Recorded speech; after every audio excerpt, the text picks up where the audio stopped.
want to keep talking about Will Conformby, who committed to Alabama yesterday.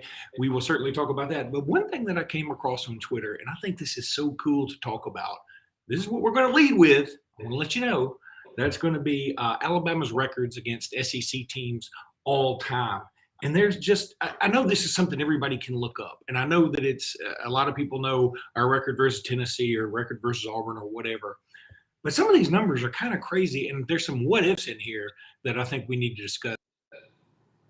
So we're going to talk about that today, and hopefully you enjoy it. On Bama, here we go. Locked On Bama, your daily podcast on the Alabama Crimson Tide. Part of the Locked On Podcast Network, your team every day.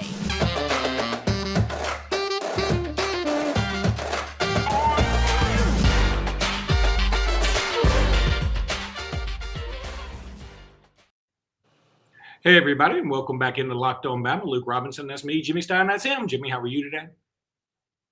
Good. It's day 2 of Will Conformby in the fold. But let's talk about our records versus other SEC teams. I'm intrigued by this, actually. You've got this information in front of you, and I bet you're going to surprise me with a couple of things. You know, this is just something that came across Twitter for no reason whatsoever. And it was tweeted out by somebody who's like an SEC guy, not even an Alabama guy. I just find this fascinating. First of all, Alabama's dominance in the SEC is unquestioned. And we all knew this. And it's not us trying to be braggarts, although, I mean, okay, we're bragging a little bit. But listen to a few of these, Jimmy. And here's the other thing I want you to remember. What if Nick Saban didn't come to Alabama in 2007? That's where I think we would have had some losing records against some of these teams, I believe, if we hadn't gotten Nick Saban. Now, maybe let's pretend like Rich Rodriguez had still been the coach. I maintain that Rodriguez would have done okay at Alabama. He would have had a Gus Malzahn-ish type effect at Alabama, in my judgment. I don't think, again, not unbelievable, but some super moments, some great, fantastic running quarterbacks. But in this league, I think he'd be about what Malzahn was, which was a one-time SEC winner. Maybe go to the SEC championship game a couple other times and lose, not winning national championships. And because now that sounds so foreign now that we've had Saban, right? But think about this. Our all-time record, what do you think our all-time record is against Georgia? Just throw this out there. Tell me how many games we've played against them. Okay, I got to do some quick math here. So that'll be 72, Jimmy. 72 is the answer. I think we've beaten them probably something like 45 times. 42 times. 42 times, less than I thought. Huh. Well, we've tied them 4 times. So they've only beaten us 26. Yeah. But, okay, that's not the one that, like, shocks me. I am a little shocked we've played them that much. Yeah, because it just seemed like in the old days we didn't play them very much at all, and we certainly don't play them very much, now. That is a little surprising, but I did know we would have a winning record against them. Frankly, what a lot of people don't know, Luke, is that prior to the Herschel Walker Georgia teams, prior to 1980, I think Georgia was very hit and miss as to whether they were going to be good at all. Hit and miss. Now, they had good teams, but hit and miss. They weren't dominant. They weren't a team prior to 1980 you'd expect to win a national championship. And I would say post-1980, they're almost the most annual disappointing team in the SEC, even before Mark Richt. Georgia was always good or even great, but they would find a way not to have a special season. It's really been under Richt and certainly Kirby that they are what they are today. All right, here's one that's kind of fun to start with, and of course that's Auburn. We're 48-37-1 against Auburn. Okay, so we have 37-1. Okay, that's, man, so much of that is the Nick Saban era. I do know that Auburn is the team where, to my knowledge, we have the closest record in terms of, we're closer to 500 with them than anyone. It was Tennessee. It's not Tennessee anymore. No, this last 15-game win streak, I'm sure, has created some what will we call it? Separation. Yeah. But here's a good question: if Nick Saban had not come to Alabama, and look, Nick Saban is 10-5 against Auburn. I think that's right. So 8-9, 11, 12, 14, 15, 16, 18, 20, 21. So yeah, he's 10-5 because he's lost. So we have gained 5 games on Auburn with Nick Saban, which again is kind of low. I mean, you got to give Auburn credit with that because they are far and away the closest competitor here. Even though other stats show that they're not even in Alabama's area code, but when it comes to head-to-head, it means a lot to them. And I give them credit for that. But if Nick Saban hadn't come to Alabama, and let's say everything else remains equal, we get a dude, a Rich Rodriguez-y type dude. Do we have a losing record to Auburn? I think maybe yes. Wouldn't surprise me. And it's funny that you picked Rodriguez. I don't know how I feel about what would have happened if it was Rich Rod. I agree that it would have been not good, but not a disaster. We have to remember, for all the people that want to say everything prior to Nick was a disaster, even all the Mikes, they all had a 10-win season. Every one of them. Dubose won 10 games in the SEC. Mike Shula won 10 games. We were 10-0 on the cover of Sports Illustrated. Not Price. Not Mike Price. Not Mike. And I brought that up to say Mike Price. In my opinion, Mike Price would have been the complete disaster. It would have been horrific recruiting-wise, and we would have played a style of football. 2 things. We'd have had no dudes, except we'd have had a handful of quarterbacks and receivers, but no dudes, and we would have played a style of football that would have gotten us murdered in this league. There's no doubt. Look, I think Mike Price at Alabama would be kind of like what Larry Coker was at Miami, in the sense that he won the national championship his first year. Mike Price wouldn't have done that, but he would have been pretty good his first couple of years. Everybody would be like, oh my God, they're slinging all over the place. And this is crazy because it's Alabama. And it would have been even crazier because it's Alabama. But then after about a year and a half, it'd be like the Mike Leach thing going on at State. Now it's like, yeah, we can stop this because you don't have the dudes we have. You can run whatever offense you want to. It can be wide open. It can be really closed in, whatever you want. You don't have as many good players as I do. And in the end, that's what it comes down to. Now, a one-off, you'll be able to win occasionally.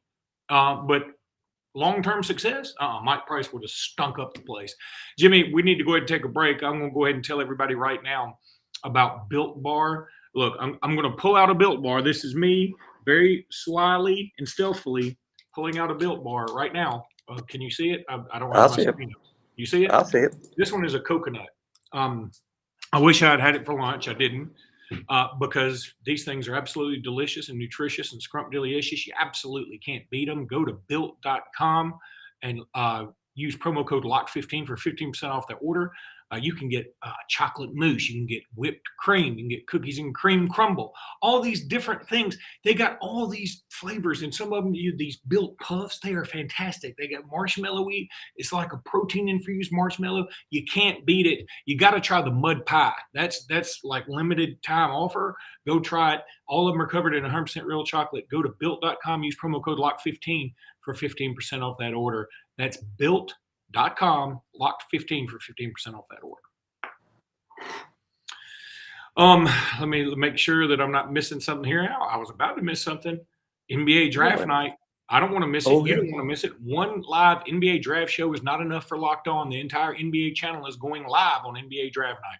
So if you have a favorite NBA team, make sure you subscribe now to the Locked On YouTube channel so you get notified when we go live on NBA draft night. That is Locked On, covering everything, the best that they can cover it right there. You need to listen to that show, watch the NBA draft and eat Built Bars. That's one heck of a night there. And bet on the picks through Bet Online. Of course. And of course. While you're working on your muffler. Where's J.D. Davison and Keon Ellis? We predicting, we'll talk more about it in probably tomorrow's show, but not first mid round. To late second round? Yeah. I mean, I'm telling you, maybe there was a chemistry thing. Maybe there was a team not jiving thing. Maybe it was whatever. Maybe both of them just really wanted to go. Tell you, man, I really wish at least one of them had come back because we got an open spot. We're not going to use apparently unless something really magical happens. So how much better would it be to have Keon Ellis come back I mean, it'd been nice. So I've talked about it before on the show, but in terms of J.D. Davison, now Keon was a senior, I get it, and Keon I think could have some success. How about this stat? I think this is right. I'm going to confirm this. 80% of second-round picks are out of the NBA within 5 years. 80%. But of that 20% that makes it, most of them are seniors. Senior second-round picks seem to have quite a bit of success. And guess who was one of those just a year ago? Herb Jones. But the J.D. Davison route, a freshman that's a second-round pick, it's going to be tough, man. The numbers aren't good. Let's go back to this Alabama all-time record thing. Let's talk about Tennessee for a second, because right now Alabama is 58, 38, and 7. Now, one thing I should have done, I haven't done. One thing I should have done is gone through and seen these records. Do they include any forfeited wins, or do they not include those? I don't think they do include those. I think those are. Yeah, I bet those are straight up. If I was a commissioner, the commissioner of college football, one of the first things I would ever do is say, I'm taking away all asterisks. This is stupid. Those things happened, and I understand what you're saying, but from henceforth, and this goes for everybody, because that way there's no confusion anymore. Like, did that game happen? The game happened. Most times, some of y'all were there. So if I watched it happen, I don't need the NCAA later to tell me the game didn't take place. I hate forfeiting the wins. And in fact, I would say the next thing we're going to do is, if we're going to have this set of rules, if you're caught breaking those rules and you cheat, I'm not taking away any of your wins, any of that stuff. I'm going to hit you in the pocketbook so hard you're going to wish you hadn't done that. That's going to be the punishment. The punishment, vacating wins, not being on TV, those aren't punishment. That's just not. So anyway, it's stupid. It screws up the record books is what it does. So let's talk about Tennessee, 58, 38, and 7. That includes a 15-game winning streak. So Tennessee was like right there. Yeah, within 5 games before this. Within 5 games before this streak started. And not only, see, here's the thing, it's a double whammy for Tennessee, because not only does Alabama get Saban and have all this success, because Alabama's getting better and having all this success, they're recruiting better in Tennessee. And so they're stealing guys that Tennessee normally would get. They're recruiting better in California, guys that Tennessee usually would go get, guys in North Carolina, Tennessee would usually go get, Georgia, wherever, and Huntsville even, where guys Tennessee would normally reach down and go get, like a Joey Kent. Well, so Alabama's success it has had the most adverse effect on Tennessee, I think, more so than any team in college football. Because, see, LSU has won a national championship and played for another, or actually won 2 national championships and played for another in Nick Saban's time. So, and I know 2 of those they played for are probably direct results of Nick Saban's Midas touch. But one of the other ones was just LSU. I mean, they've been able to tread water and stay there. Tennessee drowned. They did. They're dead. They're gone. They're buried. They're gone. And recruiting is such a big part of that. There was a time younger Alabama fans are going to be like, this old man is totally making this stuff up. But there was a time, particularly in the 90s, when we would go head-to-head with Tennessee for prospects, and Tennessee would win most of the time. That literally happened throughout the 90s. And in the 80s, we would basically split players with them. We'd get half of them, they'd get half of them. In the 90s, they were pretty much whipping us for them most of the time. And I'm telling you, their 98 national championship team and those teams, those former teams from like let's say 95 through 2000, those teams looked a lot like Alabama's teams look today. There were dudes everywhere, and they were drafted high, and they won a lot of games. And their starting lineup was basically a who's who of what we've been following and recruiting. I mean, just during that period of time, it was tough to beat Tennessee for players. And during the Saban time, not only has Alabama won every game on the field, Alabama's won every prospect off the field. The list of kids that have chosen Tennessee over Alabama over the last 15 years is very, very short. Even so short, it includes a guy like Henry To'o, who would eventually choose Alabama over Tennessee when given a second chance. Tennessee. That's right. So he said, I'm not even staying committed to the school I'm in right now. I'm at your school and I'm leaving. right. But some of these others, what do you think Alabama's record against Vandy is? This is, people are just Again, I need to know how many games I can probably get it come okay. close. It's going to be about 82. 70-12. 59-19 with 4 ties. I'm surprised that it's 19 losses. I bet there was a period of time in the distant past that they must have reeled off a few in a row. By the way, maybe in the 50s. I'm glad you said that. There was a text chain today, me and my brother and some of our Auburn friends who are super guys. But they love to, every now and again, one of them sort of just peeks his head out to like cause commotion because he knows me and my brother will get fired up. And he peeked his head out and said, "Are y'all going to be watching the College World Series tonight?" And I was like, no. I mean, it'd be 50-50 if I'd watch it if Alabama was in it. I mean, I'm not a baseball guy.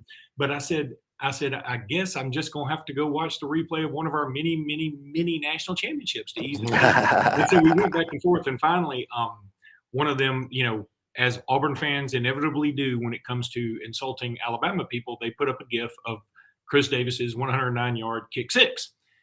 And I said, you might as well put up a GIF of somebody wearing a leather helmet and playing in the Enron Bowl in 1931. That was 9 years ago, bro. That was so 9 years ago. I mean, look, get a little more up to date insult. You want to put a GIF on there of 2017 or 19? I respect that. You're going back to 13 for the kick six. Let's chill.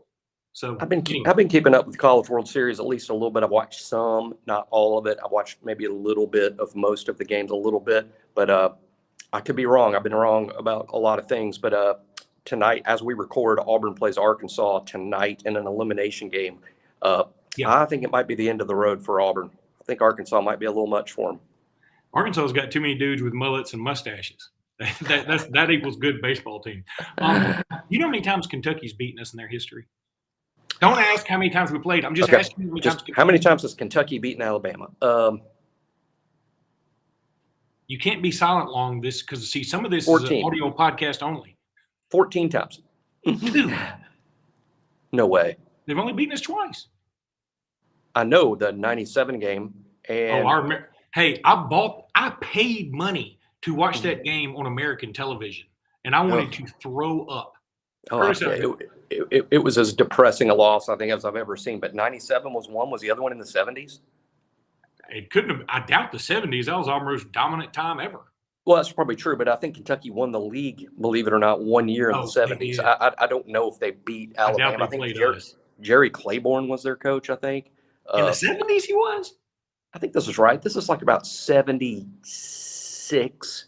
Jerry Claiborne, Kentucky Wildcats. I think they're pretty good. I think they either won the league or tied Alabama for the SEC championship. And I think that was the last time it ever happened. They almost beat us. I think it was it 84, Jeff Dunn, Vince Sutton playing in like 87. No, 88. It was 88. You're right. It was 88. Yeah, I remember the Murray Hill game. Murray Hill had it, but we threw a touchdown to somebody very, very, maybe Steve Buskey or something. He's a friend of mine. He's actually a friend of mine now, though he wasn't then, though we were in school together. But Gene Newberry. That's it. He was a former quarterback that had moved to tight end, and he caught the game-winning pass from Vince Sutton to beat Kentucky. And Gene's a good friend of mine now. Great guy. And we spent some time actually talking about that. And it was a moonraker of a fade pattern, if I remember right. And Gene Newberry sounds like somebody who, at one point in his life, played Eddie Haskell in a school play about Leave It to Beaver. He might have. I know Gene, and he might have. Here's another interesting thing about Gene as it relates to today. This is crazy. He was.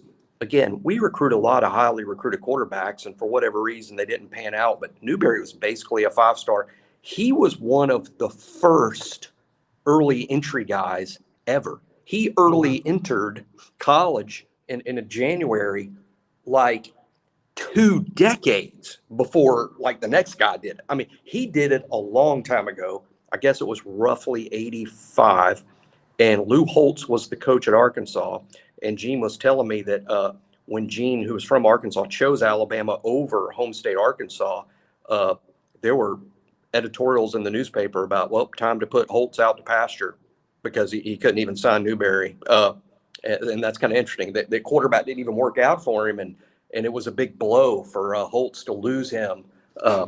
He was an early entry guy, literally 2 decades before it became common. That's funny. In '88, you say the Murray Hill game. See, I went to the game in Knoxville that year. That was a funny time for Tennessee. Like, Tennessee was on like this unbelievably bad losing streak, and we beat them at their place in '88. And Murray Hill had a big game that game, and then they didn't lose again until 1989 rolls around, and they play us in Birmingham. They were undefeated, and so were we, obviously, because we were undefeated going into Jordan-Hare that year. And that was the Saran-Stacy game, and they had Reggie Cobb and Chuck Webb, and Reggie Cobb had just been busted for drugs or something like that. And so they only had Chuck Webb. They had a backfield called Cobb Webb. I mean, that's just fantastic. That is really, really cool. They were awesome players. You know, Reggie Cobb passed not too long ago, a few years ago, but not too long ago. Boy, those were two good SEC running backs.